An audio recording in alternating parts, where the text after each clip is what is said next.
talk about personalities, so who better than Prahlad Kakkar himself to flashback and tell us who the men were who arrived in the last decade. Thank you so much, Prahlad, for joining us on the show. Let's look at the top 3 personalities who've really made a mark this decade.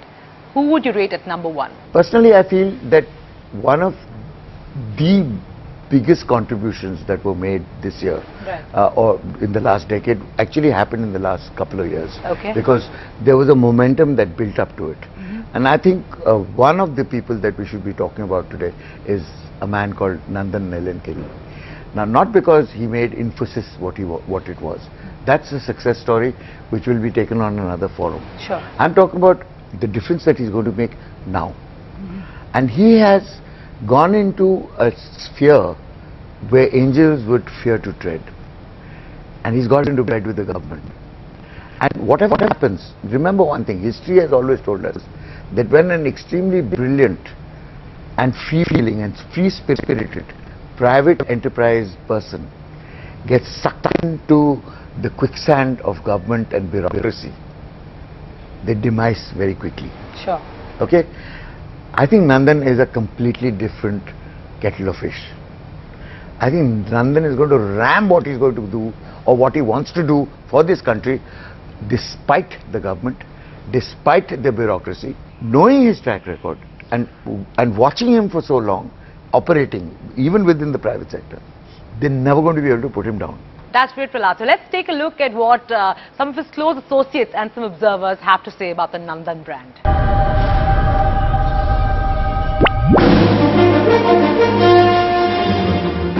Entrepreneur, businessman, public servant. Unique identification number for each person.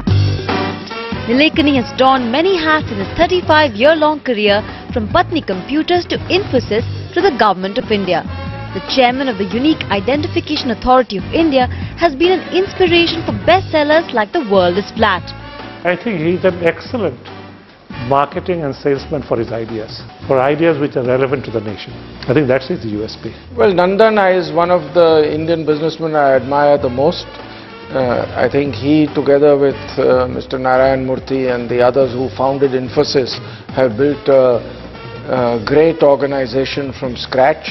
I think that's always extremely admirable. With an estimated net worth of $1.3 billion, Nilekani's many hats are replaced by the crown of the most prominent personality in the Indian business world in the last 10 years. I really want to put my head down and deliver some results. And in fact, I'm going to stop giving interviews because I'll go and do work. Now, Prahlad, let's move on to the second person, the second man who you think has arrived in the decade. Leader by example in business, in marketing, and promising his people something that might have become Herculean after a while, and still sticking to his word and keeping it against all odds, is Ratan Tata. And you take the Nano case, for instance. When the car was delivered, even the prototype was delivered, everybody was in shock and awe. Everybody. And I'm talking about all the advanced countries of the world. Okay? They all came down here to do jasusi, to do little bits of poking around, and to see whether he was actually going to stick to his word. Absolutely. Or whether he was actually going to sell it at that price that he was talking about. Or whether it was like everything else in India, has cost escalations, including our Great Sea Link, which started at 600 crores and ended up at 1600 crores. Sure. You know, but not the Nano, because he had given his word. Sure. And he said, I'm going to bite the bullet, I'm going to take whatever it costs. What did it cost him? It cost him a hell of a lot personally as a company. He took a hit of whatever it cost him. It was close to 3,000 crores. He wrote that off and he shifted everything overnight to Gujarat. And that's remarkable, and that's statesmanship. That's leadership of a kind which is very rare. Let's take a look at what his close associates and of course people across industries have to say about the man who inspires the whole of India today. The promise was a promise, and that standard car would be available at 1 lakh of rupees as promised 6 years ago. Being the chairman of India's largest conglomerate wasn't going to be easy. Part of the country's legacy was passed on to Ratan Tata as a birthday gift. Shy, reserved, strong, and he's very warm. He cares for people, and he cares for values. He cares that values and ethics should not be compromised. today or tomorrow, for the sake of business. And that I think is an admirable quality of any business leader. Well, I think he clearly had vision. He clearly had worked out a game path for the group. He attracted strong people around him to help implement that plan. Tata Steel, Tata Motors, Tata Hotels, TCS, Tata Power, Tata Chemicals, Tata Tea, Tata Teleservices. Phew! Yet Ratan Naval Tata has proudly stepped into his father's shoes and shouldered the responsibility of being the face of Indian business.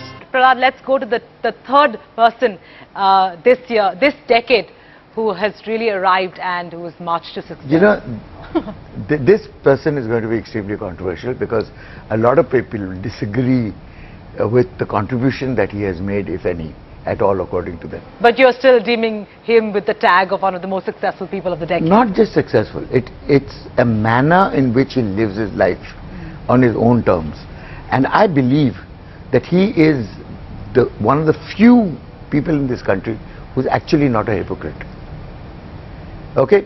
He might not be the richest man in this country, okay, but he lives like a king. Let me take a guess. Vijay Mallya? Absolutely. He's all about the collections, lavish parties and high spirits. But being Vijay Mallya is no mean feat. The man was born with a silver spoon as the son of an industrialist, but earned the chairmanship of the multi-million conglomerate of over 60 companies. Vijay Mallya has given a different flavor.